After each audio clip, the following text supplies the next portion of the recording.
I'm Adam Greenberg with Sustain Us. And you just held an action here expressing your disappointment with Obama's actions. Can you talk a little bit more about what you had hoped to see at COP18?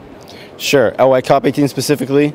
Well, what we've seen here has been more of the same, and we've seen this. I've been at several COPs, and we've seen this pattern of behavior for a very long time. What we need and what the developing countries are asking for, countries like the Philippines and AOSIS and the G77, they're drawing red lines, and they're asking for ambition, and they're asking for equity, and they're asking for finance, and they're asking for justice. And right now we've seen these red lines in KP, we've seen them at finance, and we've seen them in mechanisms with loss and damage. And so, interestingly, there has seemed to be, in the last couple of days, a shift of stance, at least in using the word equity.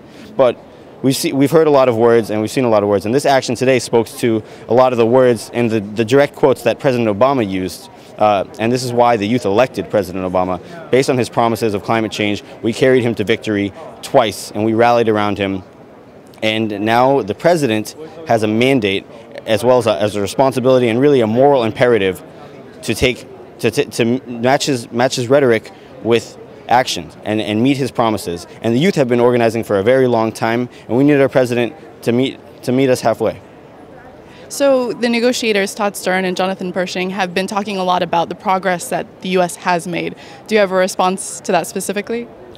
Yes, I think if you heard the impassioned plea yesterday by Yeb, the negotiator from the Philippines, enormous steps.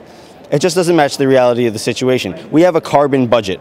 Our ambition needs to match our carbon budget. It is falling woefully short. It is beyond inadequate, and it is beyond disappointing because it is downright terrifying. We have this decade.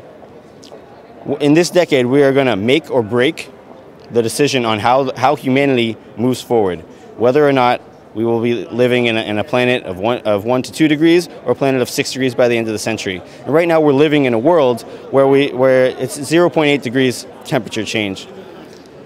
Where the best case scenario is apparently on the table is a 2-degree world, but right now we're locked firmly on course for a 4 to 6 degree world by the end of the century. So those impacts will be devastating, straight out of an apocalyptic horror film, a disaster film.